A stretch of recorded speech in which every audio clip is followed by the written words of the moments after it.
Moore dismisses allegations in story, says lawsuit to come. Amid pressure from within the Republican Party to step aside, GOP Senate nominee Roy Moore on Sunday night called a newspaper report carrying allegations he had sexual contact with a 14-year-old girl 4 decades ago fake news and said a lawsuit would be filed in response. Moore's condemnation of a Washington Post story during a campaign speech in Huntsville, Ala, came hours after another fellow Republican, Senator Pat Toomey of Pennsylvania, urged him to drop out of a special election for one of Alabama's Senate seats.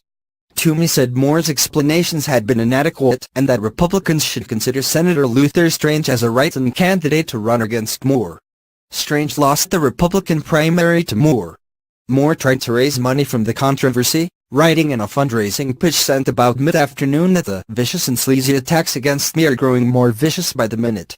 He told supporters, "I'm counting on you to stand with me at this critical moment by chipping in a donation to help me bust through the vicious lies and attacks and get the truth out to as many voters as possible before December 12th.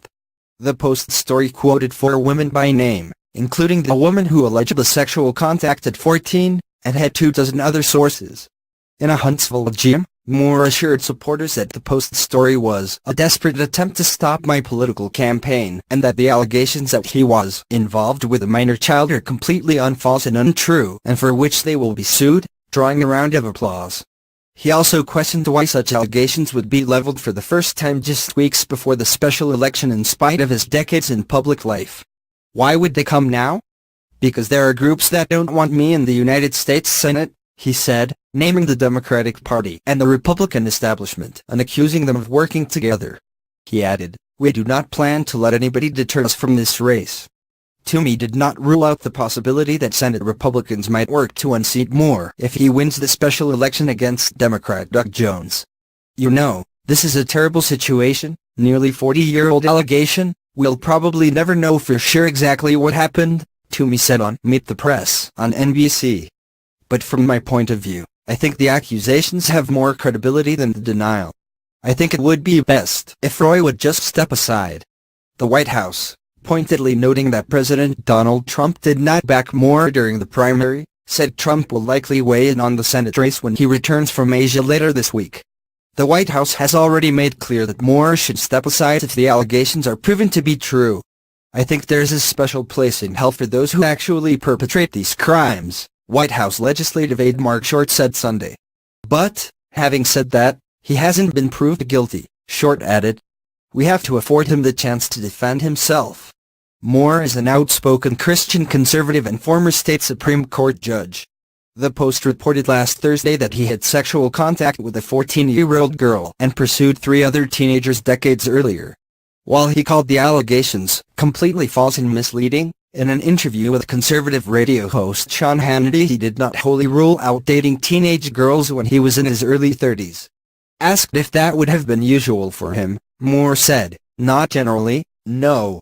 The story stirred concern among anxious GOP officials in Washington in a key race to fill the Senate seat once held by Jeff Sessions, now the U.S. Attorney General. Losing the special election to a Democrat would imperil Republicans' already slim 52-48 majority in the Senate, which is hoping to pass a tax overhaul later this year. But a Moore victory also would pose risks if he were to join the Senate GOP with a cloud of sexual misconduct allegations. In the immediate aftermath of the Post report, a wave of national Republican leaders called for Moore to drop out of the race if the allegations are true. They included the head of the House Freedom Caucus, Representative Mark Meadows of North Carolina, Senate Majority Leader Mitch McConnell of Kentucky and Texas Senator Ted Cruz. Over the weekend, more Republicans distanced themselves from Moore. "Look, I'm sorry, but even before these reports surfaced, Roy Moore's nomination was a bridge too far," Senator Bob Corker, R. Tennessee, tweeted on Saturday. Senator Tim Scott, R-S.C., on Sunday said Moore's denials seemed to raise more questions. "Certainly, the allegations are very, very strong. The denial was not as strong as the allegations," Scott said. "If the allegations are true, there is no doubt he should step aside. And not for the party, but for the American people. We have to find a way to restore trust and confidence in our elected officials and our government, and this goes in the wrong direction." Even if Moore were to step aside, his name would likely remain on the ballot. and any effort to add Strange as a write-in candidate would threaten to divide the GOP vote in a way that would give the Democratic candidate a greater chance of winning. Moore beat Strange in the Republican primary in September. Mindful of the stakes, Democrats on Sunday appeared largely content to let Republicans debate whether Moore should be their standard-bearer in the race. "Look, we all know that Alabama is a very tough state politically for Democrats, but this is a special situation where we have a great candidate," said Senator Chris Van Hollen of Maryland, the chairman of the Democratic Senatorial Campaign Committee. On the other hand, you have a very flawed candidate in Roy Moore, which is why many people are calling upon him to step down, but I am going to leave this to the people of Alabama. This is their decision.